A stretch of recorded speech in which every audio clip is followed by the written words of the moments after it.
शारदं देवीं रामकृष्णं जगद्गुरुं पादपद्मे तयोश्रिताः प्रणमामि मुहुर्मुहुः।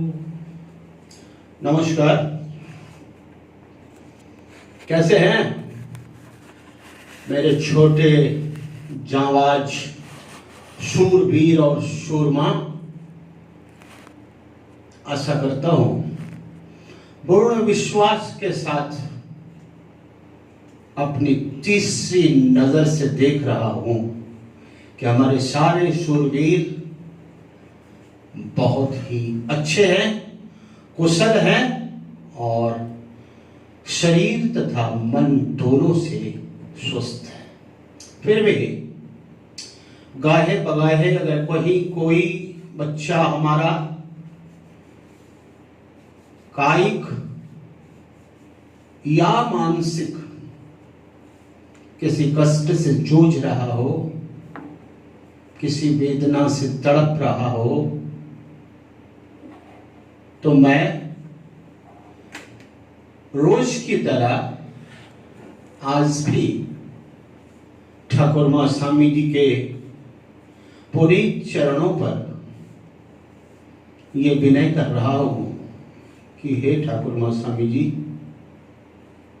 मेरी आखिरी इच्छा के तहत उनकी व्याधि को यथाशीघ्र मिटा दे, करते उनको ठीक, शरीर से और मन से, दोनों से हमारे हीरे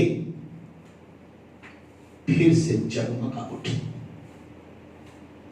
और एक दिन कोहिनूर बनकर आपके चरणों पर पूर्णतया समर्पित हो जाए। पूर्ण विश्वास है हमको अपने त्रिदेवों पर। हमारी प्रार्थना को वे जरूर सुनेंगे, देर हो भले, हम जरूर दुरुस्त हो जाएंगे। इसी विश्वास के साथ आप सबके प्रेम ने, ठाकुर मां स्वामी जी के आदेश ने जाने अनजाने आपके बीच में खींच लाया। मैं आ गया हूं और जब मैं आ गया हूं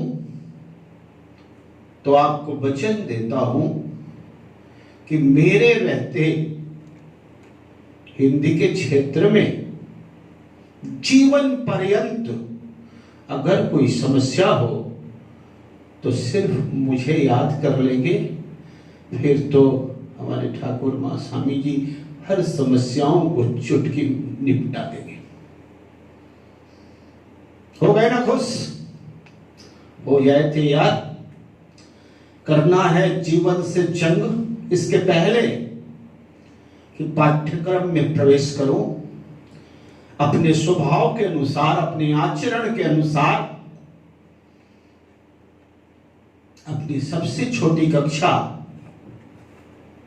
क्लास 5 के लिए मैं जिंदगी भर के लिए एक फलसफा बता रहा हूं, एक शिक्षा बता रहा हूं।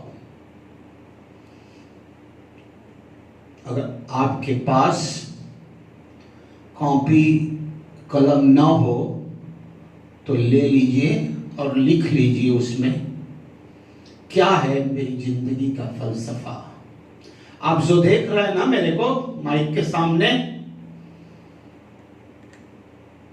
बिल्कुल मैं दुरुस्त हूं, शरीर से, मन से।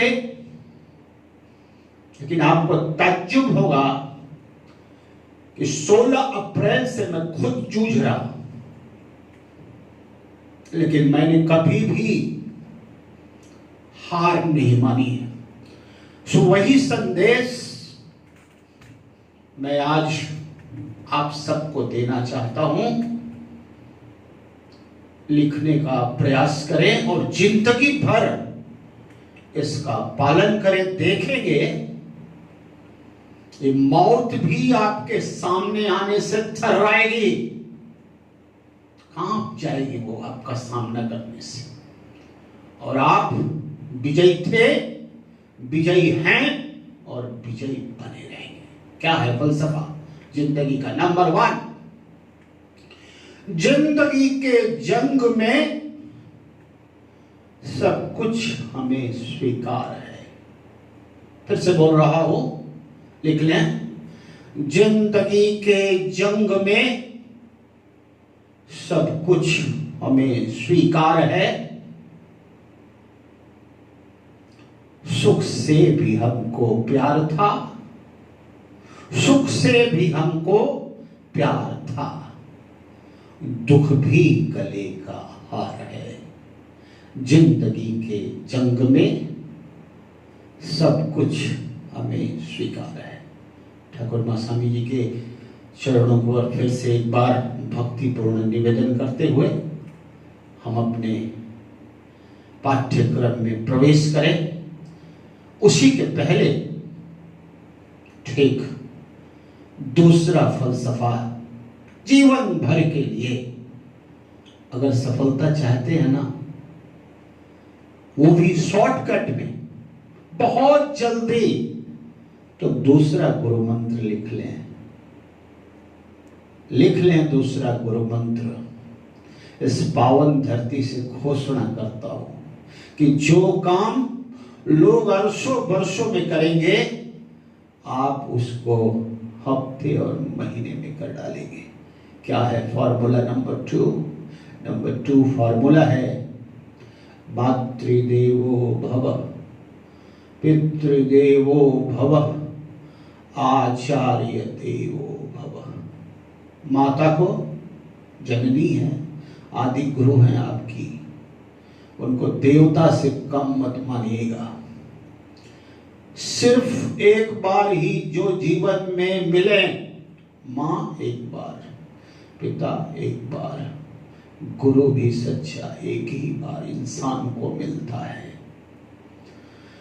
ऐसे लोगों की अवहेलना न करें, निरादर न करें, और प्रतिदिन जब देखें इनसे आशीर्वाद ले लें। मैं दावे के साथ कहता हूं, बेटे मेरे, तुम्हारी सफलता को भगवान भी रोक नहीं पाएगा और कहेगा तथास्तु, विजयी बनो। यही मेरी आखिरी कामना है अपने शिष्यों के प्रति। लौटूंगा अवलोकन के लिए अपने पाठ्यक्रम पर। मैं देख रहा हूं कि परिस्थिति की मार के पहले हमारे ही लाल काली से यहां लिखा हुआ है syllabus regarding second monthly. Reader में है 8 नंबर, 9 नंबर, 14 नंबर और 15 नंबर चैप्टर्स। दीदी का खजाना, हिम्मत, ईदगाह और पता ठिकाना। मैं आपको याद दिला दूं कि दीदी का खजाना यहां ब्लू काली में लिखा हुआ है केवल पढ़ने के लिए। मैं आपको पढ़ने में अपने से भी आगे देखना चाहता हूं। मैं क्या हूं? तुम्हारे सामने मेरी कोई मुकाबला ही न रहे। तुम इतने दूर निकल जाओ, तुम इतने आगे निकल जाओ कि मेरी आत्मा को खुशी मिले। मैंने कुछ सिखाया, मैंने कुछ पढ़ाया।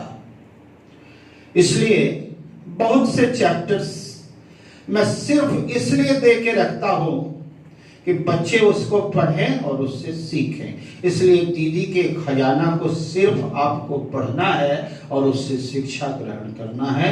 ये काम मैं आपके ऊपर छोड़ देता हूं। जब आप आएंगे ना, मैं आपसे पूछूंगा आपने पढ़ा था दीदी के खजाने को, और आप कहेंगे कि हाँ सर हमने पढ़ा था। फिर आपसे पूछूंगा अच्छा बताइए तो क्या है उसमें, और मैं तुरंत पकड़ लूंगा कि आपने पढ़ा था या नहीं पढ़ा था। उसे मेरे को पूरा विश्वास है नरेंद्रपुर में कोई भी ऐसा लड़का नहीं होगा जो पांडे सर कहे और वो न करे।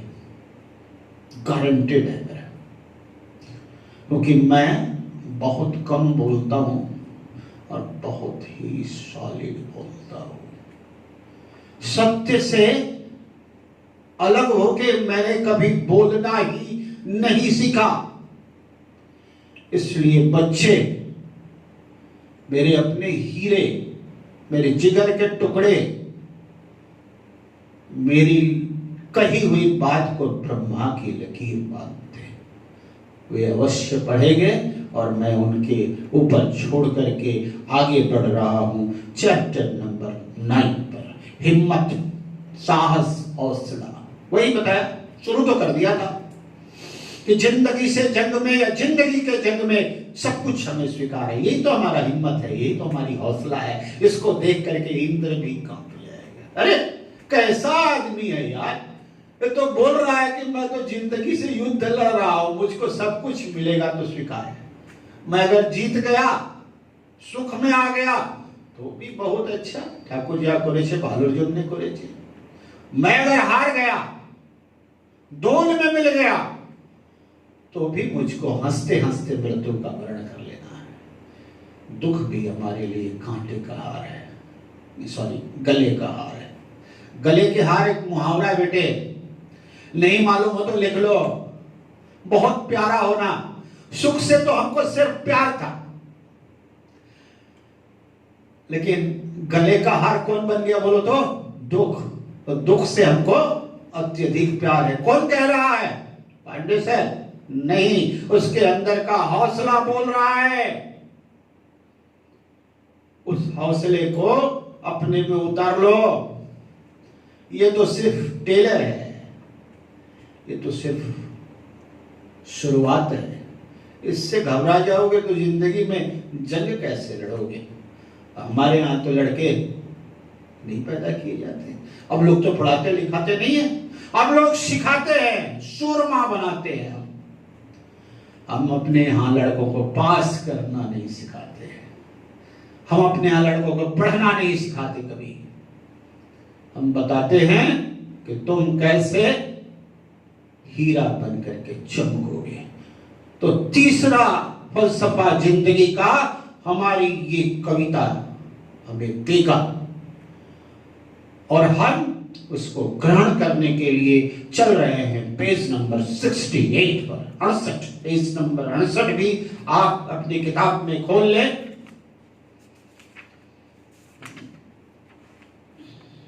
इसके पहले कि मैं चैप्टर नंबर 9 को शुरू करूं, याद आता है मेरे आदि गुरु की एक पंक्ति। अक्सर वो कहा करते थे, आज तो नहीं है दुनिया के अंदर, 14 जनवरी 2020 को स्वर्गवासी हो गए। मेरे आखिरी गुरु थे। जहां कहीं भी हो उनकी आत्मा को शांति दे। ठाकुरमाल स्वामी जी आज उन्हीं के सेंटेंस को मैं तुम्हारे सामने रख रहा हूं।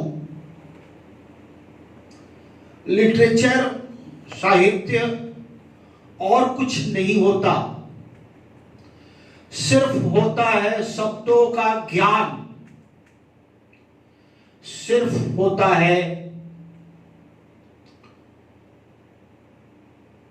शब्दों का ध्यान और वाक्यों का सिलसिला। वाह, गुरु हो तो ऐसा हो। एक ही सेंटेंस में उन्होंने मुझे लिटरेचर पढ़ना बता दिया था। आज उसी सेंटेंस को तुम्हारे सामने प्रस्तुत कर दिया और तुमसे कह रहा हूं कि सबसे पहले इस पाठ में जितने भी मीनिंग आएंगे वे सारे के सारे अंडरलाइन कर लेना। और जिंदगी भर चाहे जो भी लिटरेचर तुम सीखना बेटे, लिटरेचर चाहे जो भी हो, उसके पीछे मत भागना। भागना सिर्फ शब्दों के पीछे। अंडरलाइन करके शब्दार्थ को पेज नंबर 69 पर है वो।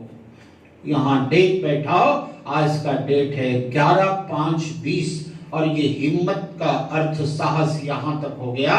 इसमें और दूसरी कहीं कोई मुहावरा वगैरह दूसरे हैं? हाँ है, पेज नंबर 71, क्वेश्चन नंबर 3 के क से लेके 3 के घ तक मजे की बात क्या है कि यहाँ मीनिंग भी बेटा दे दिया है, चिंता की कोई आवश्यकता नहीं है। मीनिंग को पढ़ जाना, याद कर लेना, इसके बाद आना हिम्मत पर। हिम्मत का अर्थ होता है साहस, हिम्मत का अर्थ होता है जीवट, हिम्मत का अर्थ होता है हौसला, हिम्मत का अर्थ होता है विपरीत परिस्थितियों में भी कुछ कर गुजरने का भाव।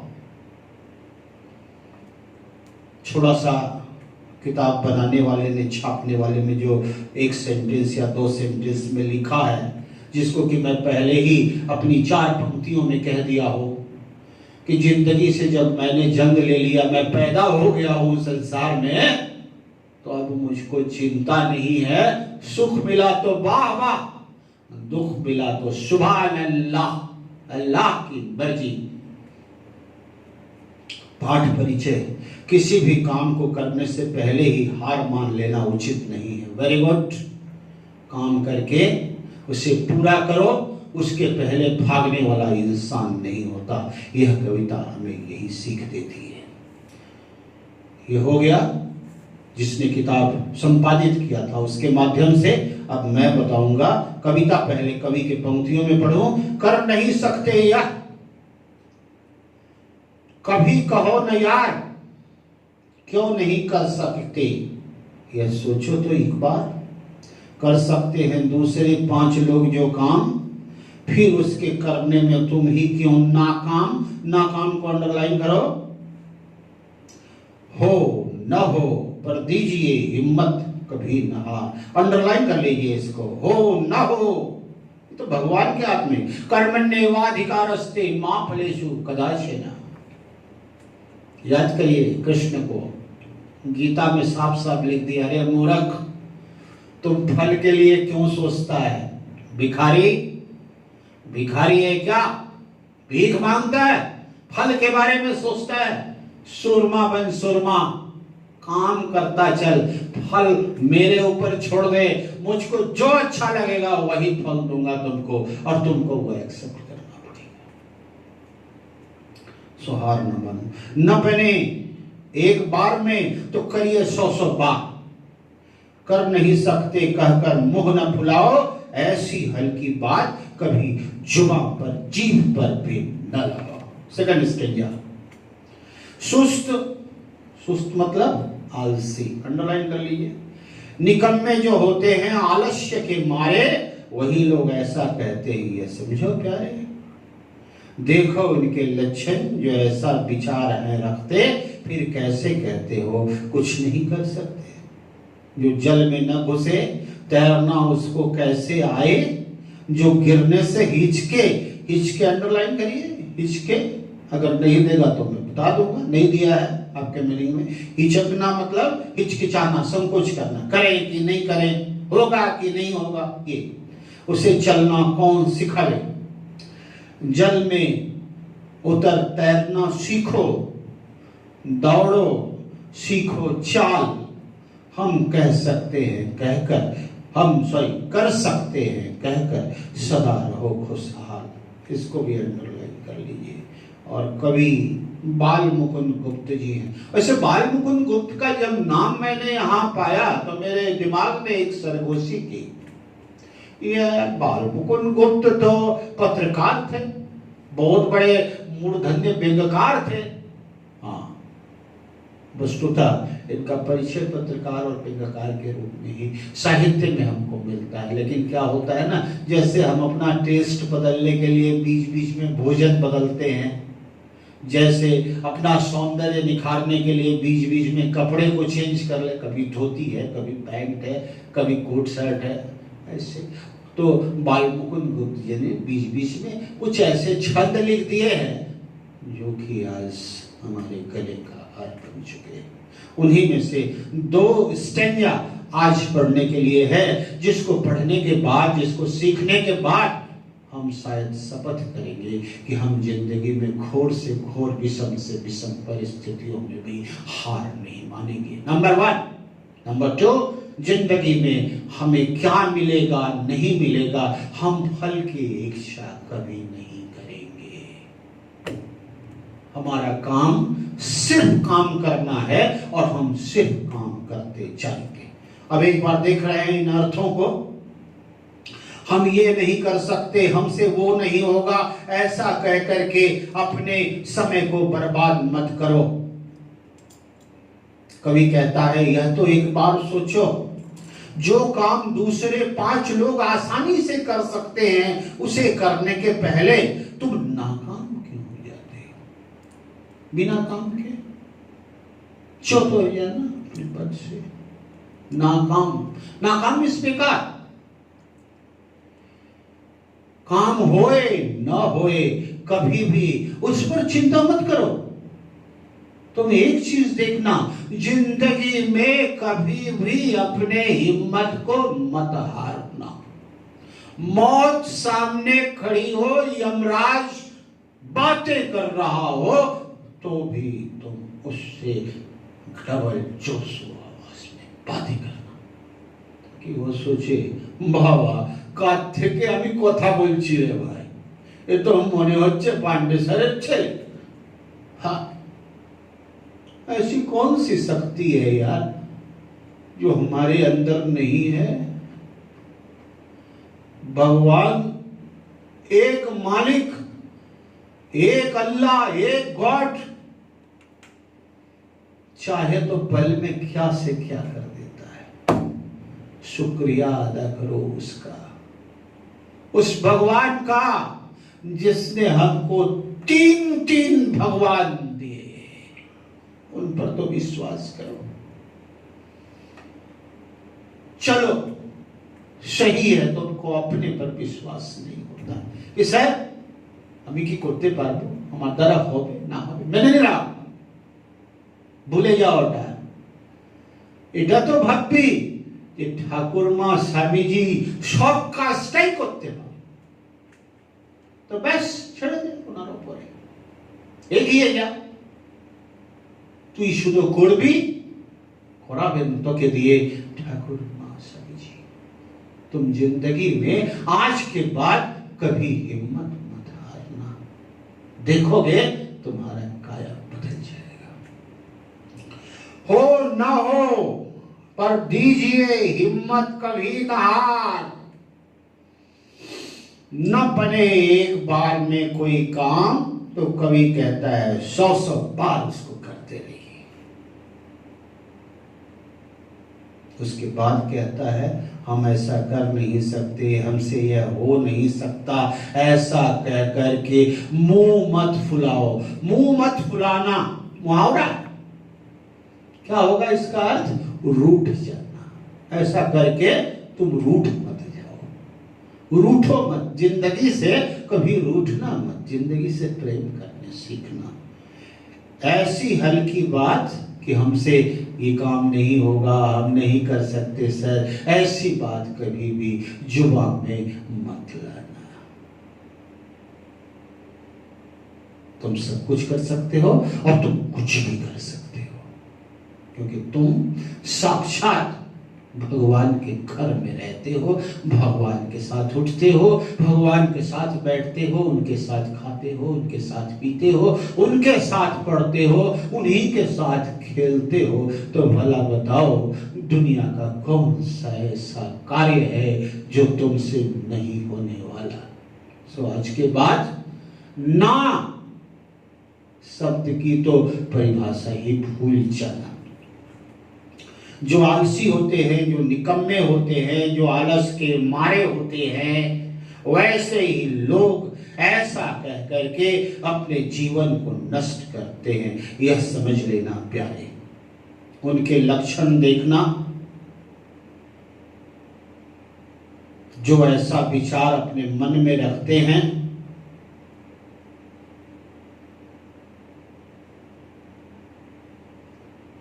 फिर तुम ऐसा कैसे कहते हो कि हम कुछ नहीं कर सकते। उदाहरण दे रहा है कवि कि जो जल में न घुसे, भला बताओ उसको तैरना कभी आएगा? आंसर साफ नहीं आएगा। जो गिरने से हिचकिचा जाएगा, भय खा जाएगा, भला बताओ चलना और दौड़ना वो कभी सीख पाएगा? आंसर है कभी नहीं सीख पाएगा। जल में उतरकर तैरना सीखो, दौड़ो, सीखो चाल, चलना सीखो, क्योंकि जिंदगी में तुम्हें चलना ही नहीं है, सबसे आगे दौड़ना है, सबको पीछे छोड़कर आगे निकल जाना है। और सदा यही कहो कि हम कर सकते हैं, हमसे हो सकता है, हम सब कुछ करना जानते हैं, हम सब कुछ कर लेंगे। ऐसा कह करके कवि कहता है अपनी जिंदगी को सदा ही खुशहाल रखो। समापन हो गया कविता का। आज का डेट दे दीजिए। आज का डेट हो गया 11/5/20 एंड फिनिशिंग डेट भी वही होगा 11/5/20। शब्दार्थ आपके लिए छोड़ दिया है, लिखा हुआ है, आप याद कर लीजिए।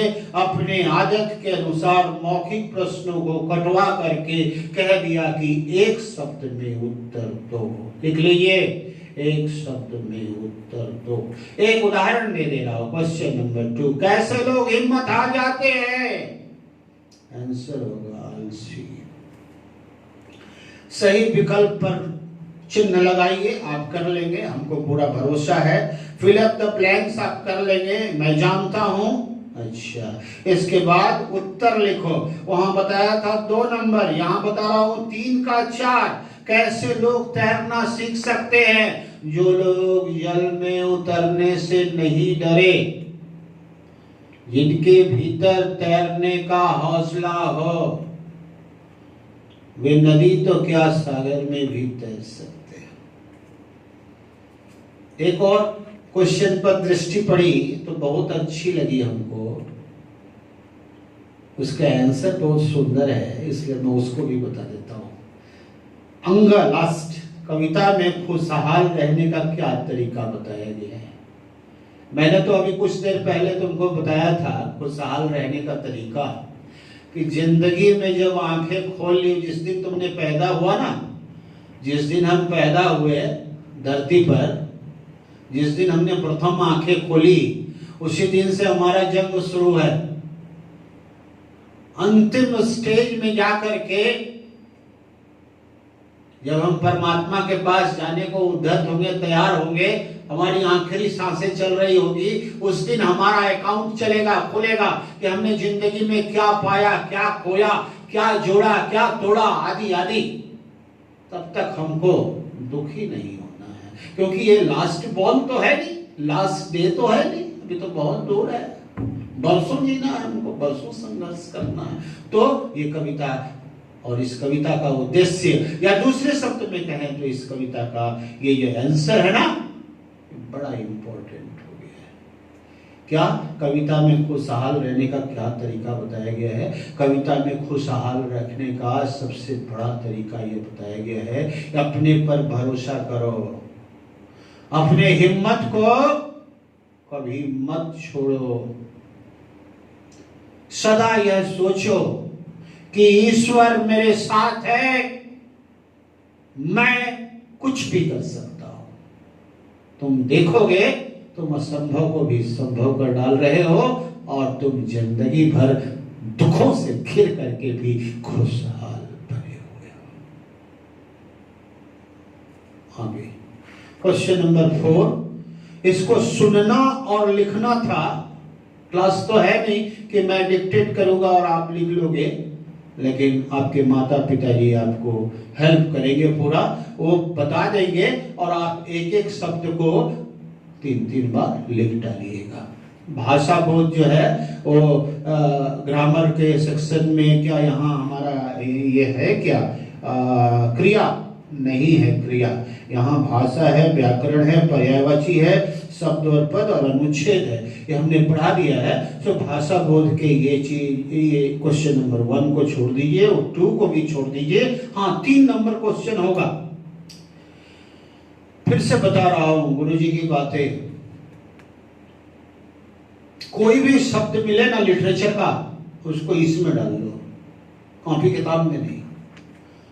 फिर देखोगे कि माइक पकड़ने के बाद तुम नहीं बोल रहे हो ना, तो भगवान तुमसे बुलवा रहा है कि तुम बेटा बोलो। बोलोगे क्यों नहीं? और तुम ये दूसरा चीज देखोगे कि बोलने में तुमको कोई बैटरी भी नहीं लग रही, इतना स्टॉक भरा हुआ है तुम्हारे दिमाग के अंदर वर्डों का, शब्दों का जंजला, वो अपने आप गंगोत्री बन के गंगा यमुना सरस्वती सब निकल रही। सुनने वाला सामने मुंह दे कत भालो बोले, खाक बोले। अपना शरीर तो ढोया ही नहीं जाता है मनुष्य से, इतना बड़ा कार्य। हाँ, एक चीज मानता हूं, ठाकुर माँ स्वामी जी जो न करा ले उनके समक्ष झुका हुआ हूं। तो ये मुहावरों को याद कर लेना। एक मुहावरा मैं अपनी इच्छा से बता देता हूं, लास्ट चलो बता दे रहा हूं। मुंह बनाना, मुंह बनाना मतलब चिढ़ाना। हमें दूसरों पर मुंह नहीं बनाना चाहिए, मुंह बनाना अच्छी बात नहीं है। दूसरा, तीसरा, मुंह बनाने से सदैव बचा करो, ठीक है। 4, मुंह बनाना नरेंद्रपुर वालों को शोभा नहीं देता। इसमें से कोई एक बेटा लिख देना, सारा काम खत्म हो जाएगा तुम्हारा। और दे दो यहां पर आज का डेट, आज हो गया 11/5/20। इस पाठ का समापन हो गया। हिम्मत कविता को हमने फिनिश कर दिया। इसके बाद बेटा हो रहा है तुम्हारा ईदगाह। प्रेमचंद की एक कहानी है ईदगाह। इसके पहले कि हम किताब पर जाएं, हम तुमको विषय वस्तु ही बता देते हैं। अमीना दादी है और उसका एक पुत्र कहे तो गलत है, पौत्र कहेंगे, पोता है हामिद।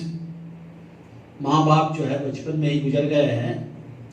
हामिद की देखभाल उसकी दादी करती है। बड़े निर्धन और गरीब हैं। पात्रों के संदर्भ में बताया। इसके पहले कुछ बता दूं कि ईदगाह, ईदगाह का अर्थ क्या होता है। ईद का अर्थ है, ईद 2 तरह की होती है, मीठी ईद और बकर ईद। मीठी ईद जो है सवैयों की ईद कही जाती है, प्रेम मेल और मिलाप का त्योहार है, मीठी ईद कहते हैं। और दूसरी है बकर ईद, उसमें बकरे की कुर्बानी दी जाती है, तो कुर्बानी की ईद कही जाती है। दोनों ही ईदों में मुसलमान जो है अपनी नमाज जिस जगह पर जाकर के, जिस इमाम बाड़े पर जाकर के, जिस खुले वातावरण में बने हुए स्थान पर एक साथ एकजुट होकर के नमाज पढ़ते हैं, उसको कहा जाता है ईदगाह। कहानी का आरंभ प्रेमचंद ने वहीं से किया है। बता रहे हैं कि ईद कब आती है, तो ईद जो है रमजान के 30 रोजों के बाद आती है। बड़ा पावन दिन होता है, हर मुसलमान इसका बेसब्री से इंतजार करता है। लोग एक दूसरे के साथ मिलकर के नमाज पढ़ते हैं। नमाज अदा करने के बाद खैरात और जयकात की जाती है। उसके बाद लोग एक दूसरे के गले मिल करके मुबारकबाद देते हैं और एक दूसरे की मुंह को मीठा कराते हैं। अब आएंगे कि हमारा पात्र हामिद ईदगाह गया है, छोटा बच्चा। हाँ गया है। कितने पैसे लेकर के गया है, किताब में देखेंगे। आपके पास किताब है, मेरे पास तो किताब है, लेकिन समय बड़ा तेजी से भाग रहा है। मैं देख रहा हूँ कि 11 और लगभग 44 मिनट हो चुके हैं और 12:20 तक हमको आपका पूरा सिलेबस ठाकुर माँ स्वामी जी के आदेश से कर लेना है। मेरा समय से भी अभी मुकाबला चल रहा है। मैंने बताया, एक बार फिर से आपको फिर से आगाह करना चाहता हूं कि मैं 16 अप्रैल से ही बड़ी विषम परिस्थिति से जूझ रहा हूं, लेकिन मैं हार नहीं माना हूं, क्योंकि मैं हार मानने वाला इंसान नहीं हूं। इसलिए अपने 3 कक्षाओं को क्लास 10 के प्रति समर्पित करने के बाद इस विषम परिस्थितियों में, जबकि मुझको ये भी नहीं पता हो रही है कि अभी रात है कि दिन है, किंतु मैं अपना हर कार्य ईश्वर को समर्पित करके करते जा रहा हूं। जहां तक मेरे को मालूम है, हामिद सिर्फ 6 पैसे लेकर के ईदगाह के लिए चल पड़ता है। उसके साथ उसके तमाम साथी होते हैं और उनके साथ उनके अब्बा जान होते हैं, लेकिन अभागा हामिद के साथ कोई नहीं होता। एक बात और याद रखना बेटे, जिसके साथ कोई नहीं होता उसके साथ खुदा होता है, परवरदिगार होता है, भगवान होता है। हामिद अकेला नहीं है, हामिद बच्चा नहीं है। भले वो कहानी के पात्रों में हमें बच्चा लगे, भले वो देखने और अनुभव करने में हमको बच्चा दिखाई दे, लेकिन हामिद बच्चा नहीं, वह तो बड़े बड़ों के कान काट डालेगा। ऐसा है हमारा हामिद। देखेंगे ईदगाह को पेज नंबर 103 पर आ जाए।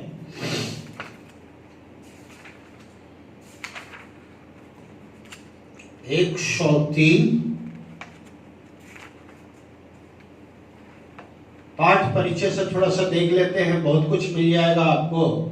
लिखा हुआ है कि बच्चों को यदि पैसे मिले तो वे सबसे पहले अपने लिए खिलौने या अपनी जरूरत का सामान खरीदते हैं। यस, या तो खिलौना खरीदेंगे या तो खाने पीने के लिए मिठाइयाँ सिठाइयाँ खरीदेंगे जिसकी उनको जरूरत हुआ करती है। बच्चों को खेलने खाने से वैसे भी फुर्सत कहाँ है, यही तो होता है बच्चों के साथ। लेकिन कुछ बच्चे ऐसे भी होते हैं जिन्हें स्वयं से अधिक दूसरों की चिंता होती है। तो क्या ऐसे बच्चों को बच्चा कहा जाएगा? कहा जाएगा? नहीं। ऐसे बच्चों को क्या कहा जाएगा? बूढ़ा कहा जाएगा। ये बूढ़ा उसको किसने बनाया? बेटे एक बात याद रखना, मनुष्य जीवन भर अपने आप में सिर्फ हड्डी और मांस का एक गुड्डा है, गुड्डा। वह जब तक जीता है समय और परिस्थितियों का दास बना रहता है। समय और परिस्थितियों ने जब राम को नहीं छोड़ा, कृष्ण को नहीं छोड़ा, राम कृष्ण को नहीं छोड़ा, तो हमको क्या खाक छोड़ेगा? ये समय और परिस्थितियां ही हमको छोटी उम्र में ही महान बना देती हैं, बड़ा बना देती हैं और सोचने पर बाध्य कर देती हैं कि हमारे लिए इन खिलौनों से, इन मिठाइयों से कहीं अच्छा होगा ये कार्य करना। आगे लिखा है कुछ बच्चे ऐसे होते हैं जिन्हें स्वयं से अधिक दूसरों की चिंता होती है। यह कहानी ऐसे ही एक बच्चे की है जिसे मेले में भी अपनी बूढ़ी दादी का ख्याल बना रहता है। वही मातृदेवो भवः, पितृदेवो भवः, आचार्य देवो भवः। जिस आदमी को ये हमेशा ख्याल बना रहे, जिस बच्चे को ये पता रहे कि मेरी माँ तो है नहीं, दादी ही मेरी दादी माँ है और मेरी माँ की उंगलियां रोज रोटी बनाते समय जल जाती है, तो मैं अपने उस 6 पैसों में कोई खेल खिलौना नहीं लूंगा, कोई मिठाइयां नहीं खाऊंगा।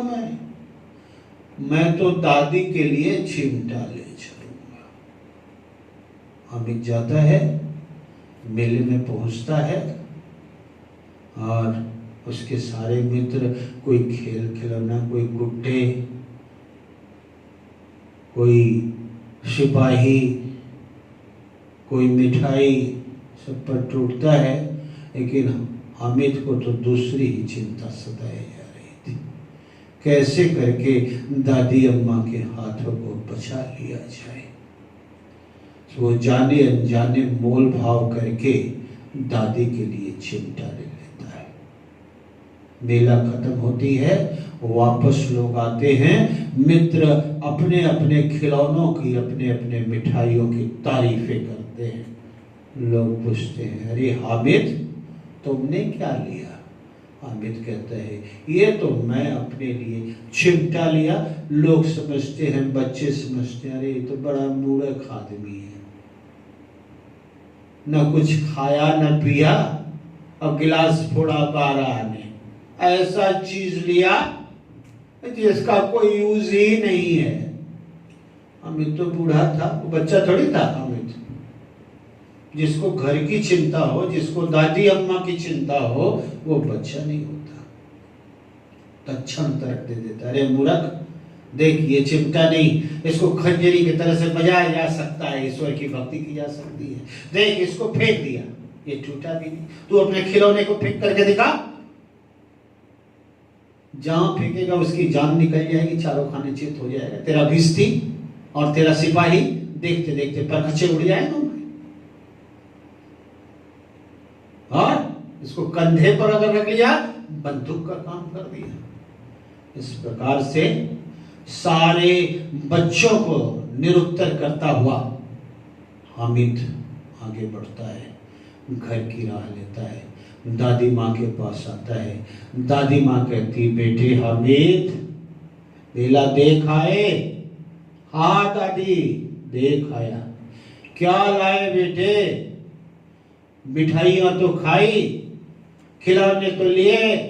नहीं दादी माँ, हाथ दोनों पीछे छुपा। क्या लिया है? उल्टा क्यों नहीं? हाथ दोनों पीछे छिपाया हुआ है। दादी माँ तू गुस्सा तो नहीं होगी? नहीं बेटे गुस्सा नहीं होगी। क्या लिया तू? दिखा। दिखाता है धीरे से चिमटा। अमीना हामिद को गले से लिपटा लेती है, आंचल में भर करके हामिद को दुआएं देने लगती है। एक बात याद रखना मेरे शूरमा, बुजुर्गों की दुआएं कभी बेकार नहीं जाती। जिंदगी में कुछ मिले नहीं मिले, जब भी कोई बुजुर्ग दिखाई देना, चरण पकड़ के उससे आशीर्वाद जरूर ले लेना। तेरी विपत्ति में, तेरे दुख में और तेरे जीवन में यही दुआएं आगे बढ़ने का मार्ग तुझे दिखाएंगी। कहानी का समापन हो जाता है और कहानीकार हमारे लिए छोड़ जाता है एक अमिट संदेश। कहता है कि हम अपने आप में कुछ नहीं होते, समय और परिस्थितियां इंसान को भगवान बना देती है और देखते देखते इंसान को हैवान भी बना देती है। बड़े भाग्यवान हैं हम कि हमें समय और परिस्थितियों ने साधु संतों और भगवान के साथ रखा है।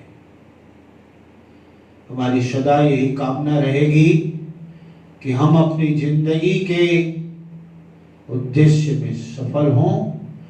ठाकुर माँ स्वामी जी हमें हामिद की तरह ऐसी दिव्य दृष्टि दे कि हम मानवता के पुजारी बन करके उभरे, हम एक अच्छा इंसान बने जिससे मानवता फलीभूत हो सके।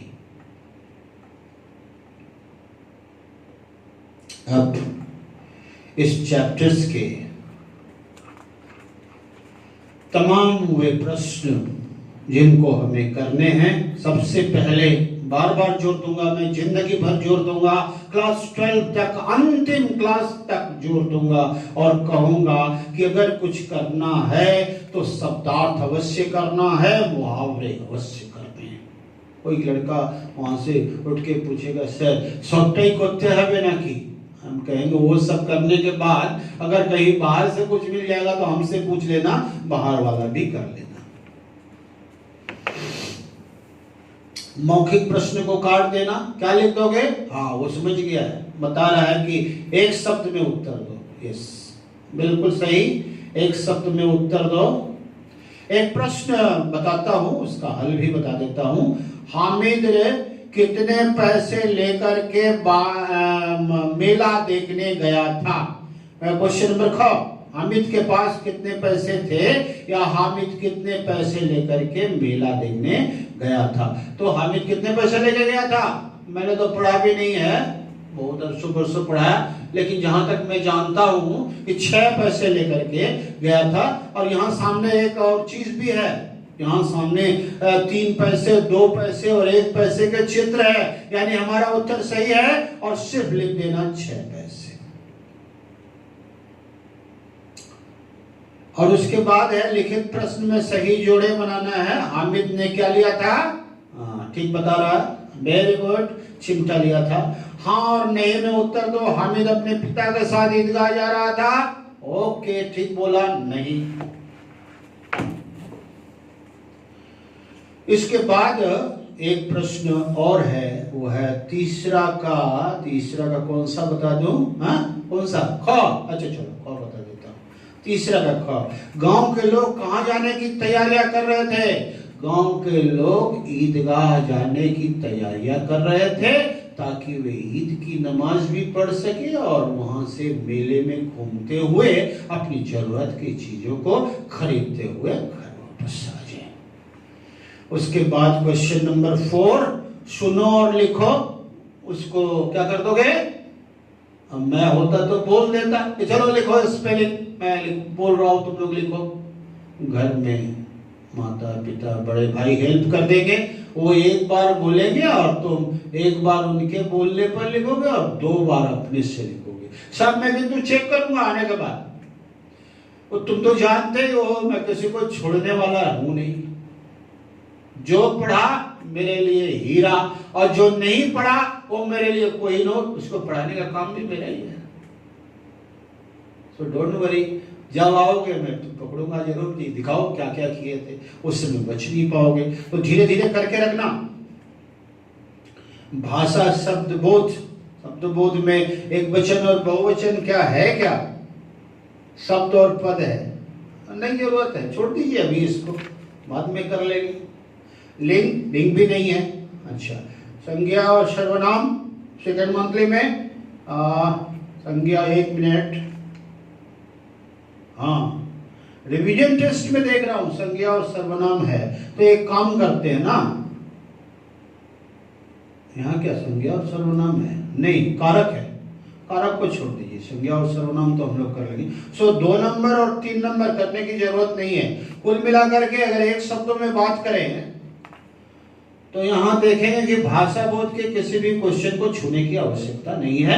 And it is our last question, question number 4। Today is 11 ये भी फिनिश हो गया। इसके बाद बेटे हम पहुंच जा रहे हैं अपने अगले ठिकाने पर, और वो है हमारा अगला ठिकाना, 1 मिनट, पता ठिकाना 112। Very good, 112। यहां भी डेट दीजिए, आज का 11/5/20। पता ठिकाना ये एकांकी है, एकांकी है ना? 1 मिनट देख लो, हम भी भूल बोल सकते हैं, कौन सी बड़ी बात है। हाँ पास कर गया मैं, एकांकी है ये। इस एकांकी में क्या है? पुस्तक के संकलनकर्ता ने आपके लिए 3-4 सेंटेंस लिख दिए हैं, उस पर आप दृष्टव्य देखिए, उसको आपके लिए बहुत हेल्प मिलेगा। पाठ परिचय, ईश्वर है या नहीं? ओके, है तो कहाँ है? हमें दिखता क्यों नहीं? कैसा है? किसके पास आता है, किसके पास जाता है? ईश्वर क्या हमारी सहायता करता है? ईश्वर जो है अगर है तो हमारे सामने क्यों नहीं आता? कैसा है उसका रूप, कैसा है रंग, वो रहता क्या। बचपन से ही बहुत से ऐसे सवाल हमारे भी दिमाग में उमड़ते घुमड़ते थे। और कुल मिलाकर के कहो तो 33 वर्ष 33 के पहले मैं ये इन प्रश्नों का उत्तर सिर्फ खोजा ही करता था। हो गया कि भैया कोई और हो नहीं हो, भगवान तो है।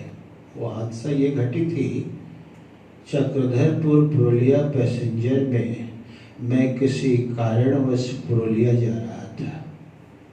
मेरे साथ मेरी धर्म पत्नी भी थी। अपनी बच्ची को मैं छोड़ दिया था ससुराल में।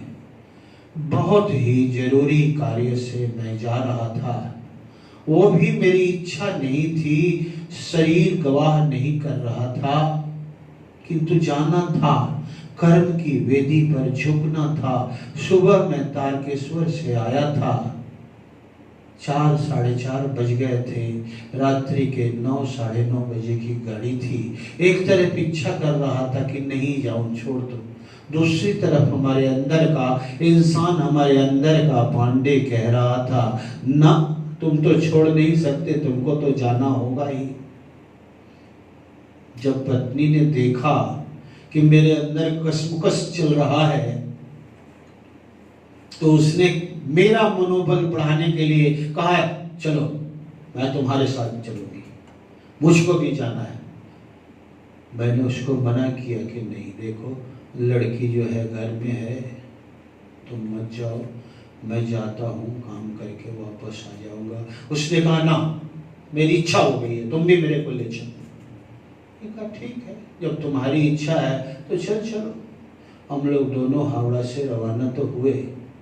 10:30 11 बजे, 11:30 12 कुछ खाया और इसके बाद निद्रा थोड़ी थोड़ी आने लगी थी। इसी में ऐसा पता चला दिमाग के नसों के अंदर कि कोई 2-3 बार ऐसे उठा करके पटक रहा। आंखें खुल गई तो देखा कि मैं तो चारों खाने चित पड़ा हूँ, पता नहीं पत्नी कहाँ, सूटकेस कहाँ है, और पूरे बॉगी के अंदर ट्रेन के गुब्बार, धूल और धुएं का ऐसा लग रहा है जैसे आग लग गया हो।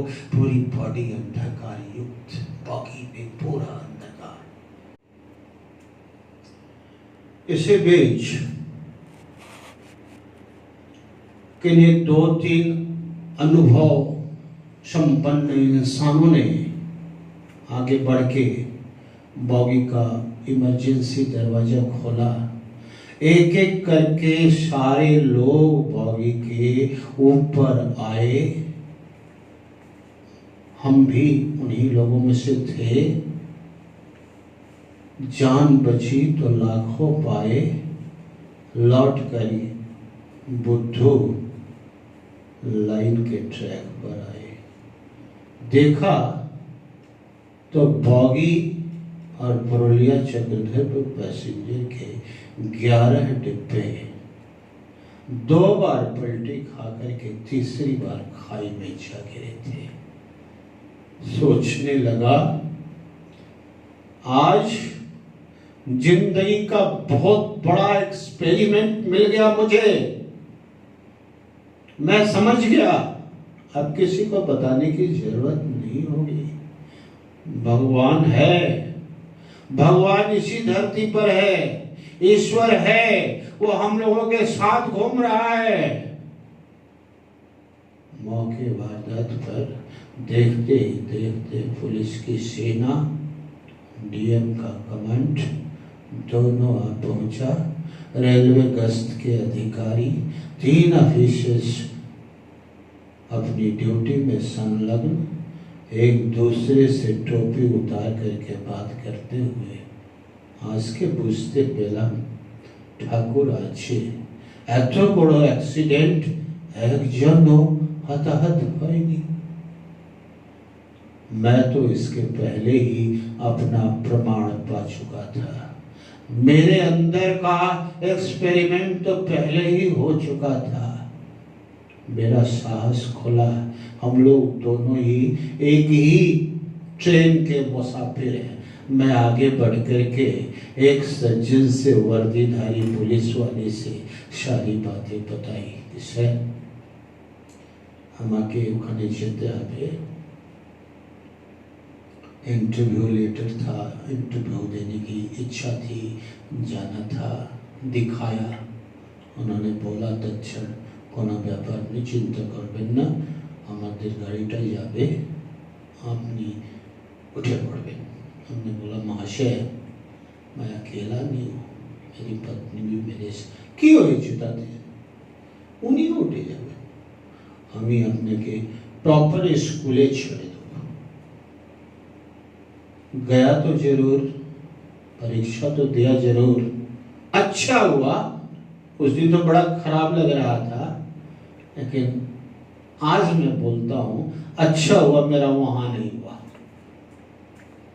क्योंकि वहां अगर हो गया होता ना तो मैं इनको कैसे पाता। मेरा तो लिखा था इनके साथ जीना मरना। सो बेटे हमेशा याद रखना, ईश्वर है, हमारे बीच में है, तुम्हारे बीच में है, हम सबके बीच में है। वो ठीक वैसा ही है जैसे हम हैं। आप भले तो जग भला।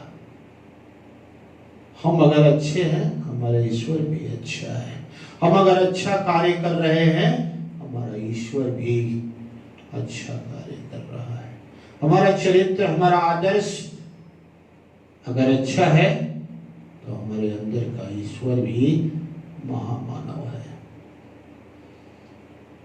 इसी को तो ज्ञानी और मनुष्यों ने कहा था, उठो जागो और अपने को पहचानो। इस एकांकी को पढ़ना, अनुभव करना और देखना सारी बातें नरेंद्रनाथ और ठाकुर के साथ घट चुकी। इन्हीं प्रश्नों का उत्तर खोजने के लिए नरेंद्रनाथ ठाकुर के पास गए थे और ठाकुर ने उसका सहज और सरल जवाब दे दिया था कि हाँ हाँ, जैसे हम तुमसे बात कर रहे हैं, जैसे तुम हमको सुन रहे हो, वैसे ही ठाकुर हमारे सारे क्रियाकलापों को बैठे बैठे देखते रहते हैं। वो हमसे बातें करते हैं, वो हमसे हंसते हैं, मुस्कुराते हैं, हमारे हर दुख में, सुख में, हास्य में, रुदन में, हर समय हमारे साथ ही घूम फिर रहे हैं। ज्ञानी और संतों में कबीर का नाम अग्रगण्य है। उन्होंने तो साफ लिख दिया, लाली मेरे लाल की जिस देखो तित लाल, लाली देखन मैं गई मैं भी हो गई लाल। एक दूसरा बोल रहे हैं, पुप वास्ते पातरा पानी ते अतिचीन, मैं क्या जानू राम को दुनिया पड़ी है दिन।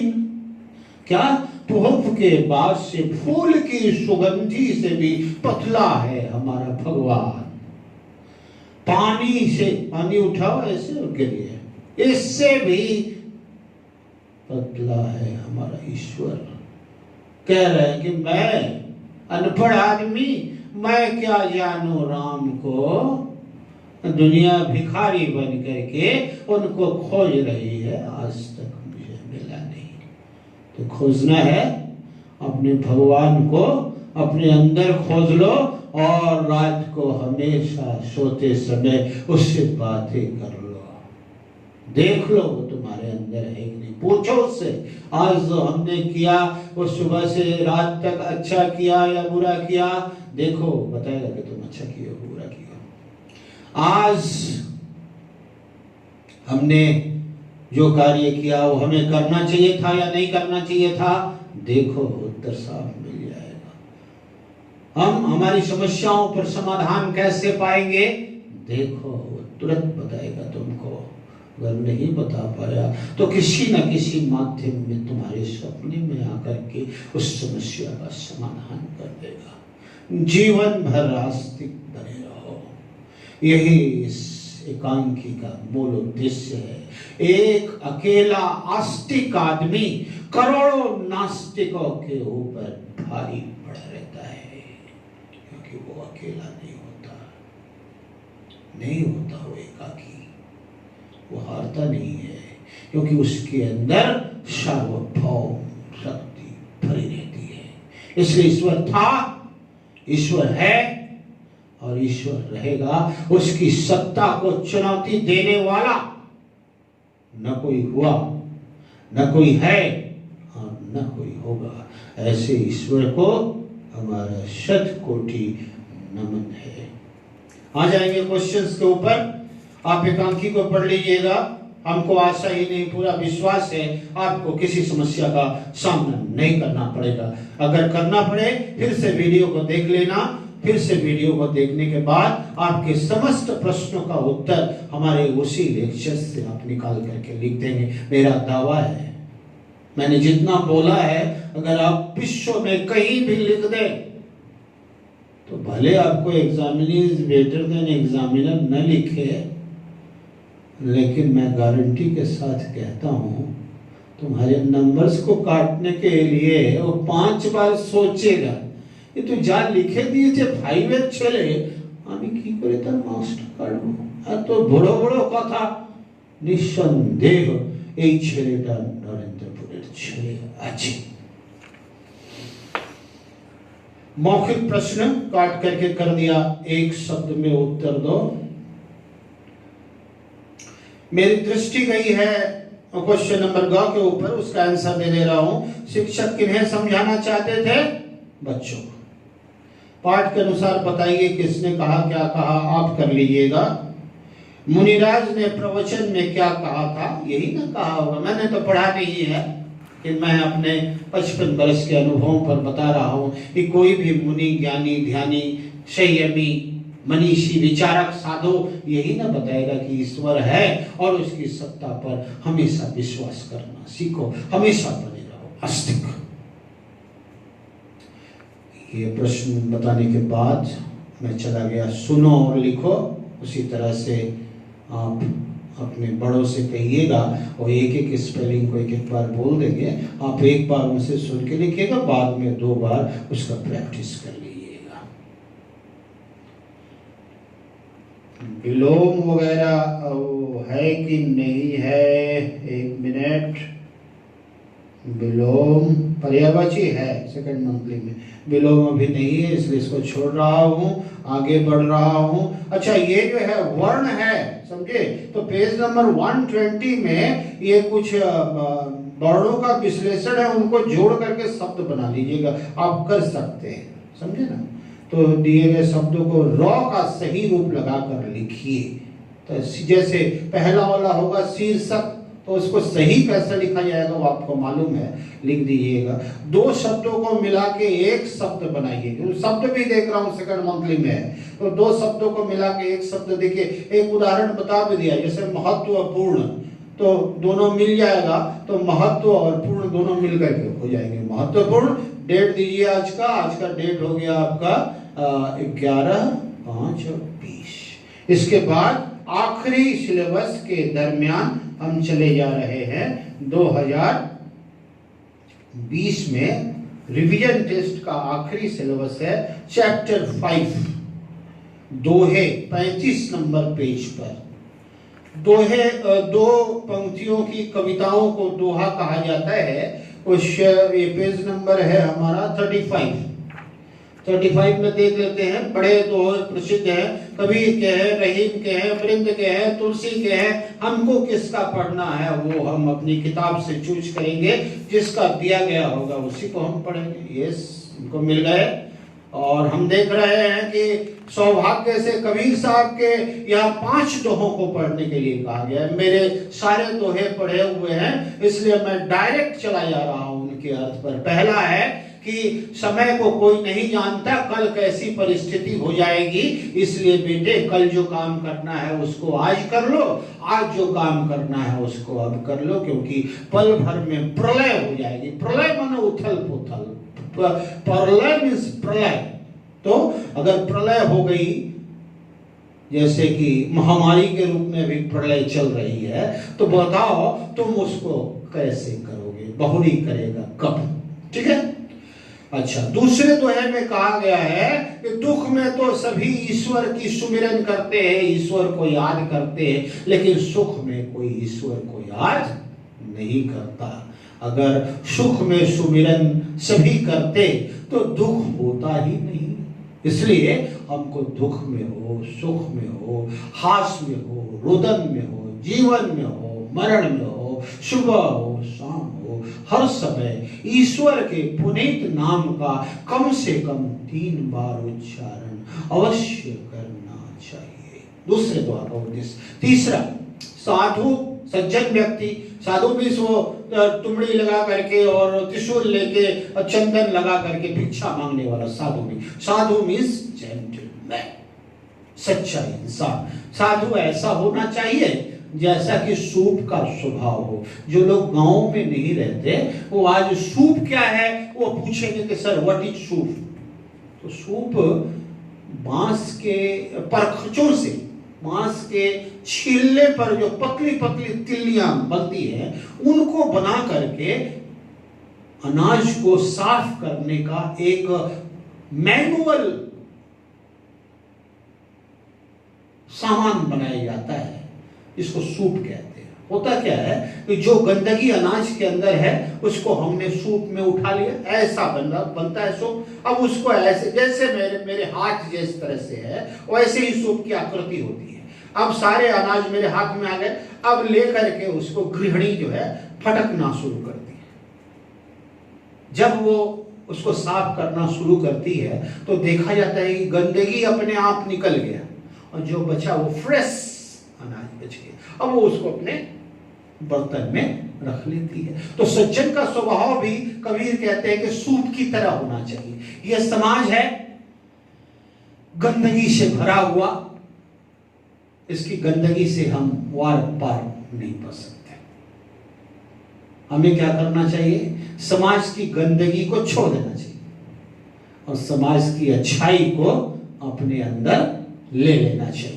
इसलिए संतों के स्वभाव को, सज्जनों के स्वभाव को सूप की तरह बताते हुए कबीर कहते हैं कि इन्हें अच्छी चीजों को, सार को कही रहे, अच्छी चीजों को ग्रहण कर लेना चाहिए और थोथा दे बेकार की चीजों को त्याग देना। कैसे बात करना चाहिए, कैसे वाणी बोलनी चाहिए, इस पर कबीर का अगला दोहा देखिए। हमें हमेशा ही ऐसी वाणी बोलनी चाहिए जिससे मन का आपा खो जाए, जिससे मन मुग्ध हो जाए। किसका? सुनने वाले का और बोलने वाले का। तो कत सुंदर कथा बोले, निश्चय नरेंद्र बोले तो कथा बोलते हो शेखाय ना। देखो तो কথা বলতেই আসেনি, ওনার কথাটাই এরকম হয়। ऐसा मत। बुरी बात को भी इतनी शालीनता और मधुरता के साथ बोलते हैं कि बोलने वाला सोचे यार पांडे जी से तो बेकार बात किया ऐसे। तो उस तरह के सज्जन इंसान है ही नहीं। अपनी वाणी में सदा मधुरता लाइए, कोयल की तरह बोलिए। बुरी बात को भी बोलिए तो इतने प्रेम से बोलिए कि सुनने वाला आपके चरणों को पकड़ ले। और उनको शीतल करे, दूसरे को भी शीतलता मिले और आप ही शीतल हो और खुद के लिए भी शीतल हो जाए। अंत में कबीर कहते हैं, प्रभु से वरदान मांगते हैं कि हे प्रभु मुझे इतना ही धन दौलत देना जिससे मेरे परिवार का गुजर बसर हो जाए, मेरे कुटुंब समान, जिससे मेरा परिवार गुजर बसर कर ले और मैं भी कभी भूखा न रहूं और मेरे दरवाजे पर आने वाला हर व्यक्ति भूखा नहीं जाए। नमन है कबीरदास को जो बिना पढ़े लिखे इतना आत्मज्ञान उनके अंदर था। हिंदी भाषी, हिंदी पढ़ने वाले और हिंदी के साधक, हिंदी के पुजारी सदियों इनका ऋणी रहेंगे। आज का डेट हो गया 11/5/20 स्टार्टिंग एंड 11/5/20 फिनिशिंग भी हो गया और ये चैप्टर 5 का दोहा भी आपका रिवीजन टेस्ट तक समाप्त कर दिया हमने। इसके बाद शब्दार्थ कभी ना भूलना, जिंदगी भर फिर बता रहा हूं। मौखिक प्रश्न को एक शब्द में उत्तर कर लेना। लास्ट आंसर भी बता दे रहा हूं, अच्छे व्यक्ति का स्वभाव किसके समान होना चाहिए? किसके समान होना चाहिए? हाँ, वो ठीक बोल रहा है, सूप की तरह होना चाहिए। पास कर गया वो। अच्छा, उचित विकल्प के सामने चिन्ह लगाओ। विकल्प तो कर लेगा लड़का खुद ही, हमारा खुद ही सुरमा आदमी है। और उसके बाद में एक क्वेश्चन में क्वेश्चन 2 का बताना चाहता हूं, कवि समय के सदुपयोग को महत्व क्यों दे रहा है? कवि समय के सदुपयोग को इसलिए महत्व दे रहा है ताकि हम समय से अपना कार्य कर ले, क्योंकि कोई भी नहीं जानता कि कल क्या होने वाला है। इसलिए जहां तक हो सके अपने कार्य को आगे बढ़ा करके रखें। सुनो और लिखो, ये जो है वो फिर उसी तरह से करेंगे, किसी बड़े को बता दीजिएगा और वो दोनों भाषाओं में कहिएगा करने के लिए। एक है सदुक्कड़ी भाषा परलय, ये हो गया, और मानक में होगा इसका प्रलय। मानक कहते हैं शुद्ध भाषा को, तो वो होगा प्रलय। वो दोनों में बोल देंगे और आप लिख लीजिएगा। नहीं होगा तो फिर हम तो है ही हैं, आप मेरे पास आइए, फिर हम आपको बता देंगे, कोई बहुत बड़ी बात नहीं है। अच्छा, मानक रूप क्वेश्चन नंबर पेज नंबर 38 का क्वेश्चन 3, ये मानक रूप जो है, मानक में शुद्ध रूप, ये कर लीजिएगा आप। यहाँ आप डेट बैठाइए 11/5/20। इस प्रकार रीडर के समस्त पाठों को हमने समाप्त कर दिया। अब इसके बाद ग्रामर में देख रहा हूं 2 चीजें। एक तो देख रहा हूं अनुच्छेद। अनुच्छेद में कुछ शीर्षक में आपको दे दे रहा हूं, आप लिख लें। 1 नंबर लिख ले आप, वर्ष 2020 आपकी दृष्टि में।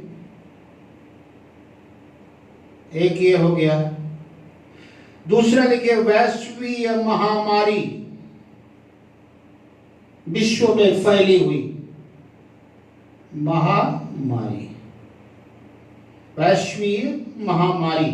और तीसरा आप लिख ले, तीसरा क्या दिया था, 1 मिनट, वैश्वीय महामारी हो गया था, वो हो गया। हाँ, मैं पूछ रहा हूं इदानी, शरीर दान पर मेरी दृष्टि जो है और मेरा विचार भी ऐसा ही कुछ हो रहा है कि यार जीने के लिए तो सभी लोग जीते हैं, हमें कुछ ऐसा काम करके जाना चाहिए कि हमारा जो है नाम कम से कम मरने के बाद भी रहे। तो इस नाम को और इस काम को बेटा करने के लिए एक ही रास्ता है, दधीची के तरह। अब हम त्यागी तो है नहीं कि जीते जी अपनी हड्डियों को दान कर दें और उससे वज्र बना करके देवासुर संग्राम में देवताओं को विजय मिलाए। ऐसा तो कर नहीं सकते, हम साधु सन्यासी है नहीं। तो क्या कर सकते हैं, एक चीज कर सकते हैं कि मरने के पहले कम से कम ऐसी वसीयत कर दें कि मरने के बाद हमारे शरीर को मेडिकल कॉलेज को दान कर दिया जाए। वहां जितने छात्र हैं मरने के बाद हमारे शरीर पर पढ़ाई लिखाई करें, मरने के बाद हमारे शरीर पर शोध करें। सो ये एक इम्पॉर्टेंट चीज हमारे दिमाग में 2020 में आया है, इसको आप लिख ले, शरीर दान महादान, शरीर दान महादान। और एक चौथा दे देता हूं आपके लिए, बड़ा छोटा सा और उम्दा सा, आपके त्योहार। ये तो बड़ा इजी है, कोई भी लिख लेगा। हम लोगों को सबका ध्यान रखना पड़ता है। शब्द और पद वर्ण ये सब मैं आपको बताऊंगा, आपको सब मालूम है, आप अपने से कर जाएंगे। रिगार्डिंग सेकंड मंथली समाप्त। अब उसके बाद पत्र लेखन। पत्र लेखन में औपचारिक पत्र, आपने कम से कम विद्यालय को औपचारिक पत्र अवश्य पढ़ा है, पढ़ करके ही यहाँ एडमिशन टेस्ट में बैठे थे और उसमें पास किया था। तो विद्यालय से संबंधित 2 औपचारिक पत्र, एक तो छुट्टी के लिए, एक फीस माफी के लिए, ये कम से कम 2 अवश्य कर लेंगे। यहाँ 2 लिख करके छोड़ दे रहा हूँ, छुट्टी के लिए आवेदन पत्र और फीस माफी के लिए। उसके बाद देख रहा हूं सर्वनाम और संज्ञा। तो सर्वनाम की परिभाषा एक बार फिर से बता देता हूं। संज्ञा के बदले में प्रयोग आने वाले शब्दों को सर्वनाम कहते हैं। जैसे मैं तुम हुआ, इसका उसका आदि। और सर्वनाम के 6 भेद होते हैं, पुरुषवाचक, निश्चयवाचक, अनिश्चयवाचक, प्रश्नवाचक, निजवाचक, संबंधवाचक आदि आदि। उदाहरण आपको ज्ञात है। इसके बाद संज्ञा किसी व्यक्ति, वस्तु, स्थान, भाव के नाम को संज्ञा कहते हैं। संज्ञा के 5 भेद होते हैं, व्यक्तिवाचक, जातिवाचक, भाववाचक, समूहवाचक, द्रव्यवाचक। सारी परिभाषाएं और सारे एग्जाम्पल्स आई नो वेल, आपको अच्छी तरह याद है। उनको दोहरा करके अपनी कार्यों को सहजता के साथ संपन्न करें। कोई भी असुविधा होने पर निसंदेह आप उसको छोड़ दें, क्वेश्चन लिख के स्थान छोड़ देंगे। जब मिलेंगे आप हमसे पूछ लीजिएगा, हम उसको बता देंगे, आप कर लीजिएगा। आशा करते हैं कि मेरे इस क्लास से आपको बहुत आत्मिक शांति, सुख और सुकून मिलेगा। सबसे बड़ी चीज हमने क्या पढ़ाया या क्या नहीं पढ़ाया, मेरी दृष्टि में ये नहीं है, लेकिन ये अवश्य है कि मैंने आज जिंदगी के लिए कुछ फलसफा अपने बच्चों को दिया कि नहीं। मुझको याद है अपनी इस कक्षा में मैंने जिंदगी भर के लिए आपको कम से कम 3 शिक्षाएं दी हैं। तो कहा था उसको कॉपियों में लिख लेंगे। आज मैं कह रहा हूँ उसको कॉपियों में ही नहीं, अपने दिमाग में लिख लेंगे और देखेंगे कि आप दूसरे से अलग हैं, आप दूसरे से अलग थे और आप दूसरे से अलग रहेंगे। मेरा विश्वास है कि हमारे यहाँ का हर बच्चा शोरमा है, हीरा है और कल जाकर के भारत का कोहिनूर बनेगा। इसी आशा और कामना के साथ अपनी इस कक्षा का समापन करता हूँ। तब तक के लिए जय श्री राम कृष्ण देवाय नमो नमः। जय हिंद।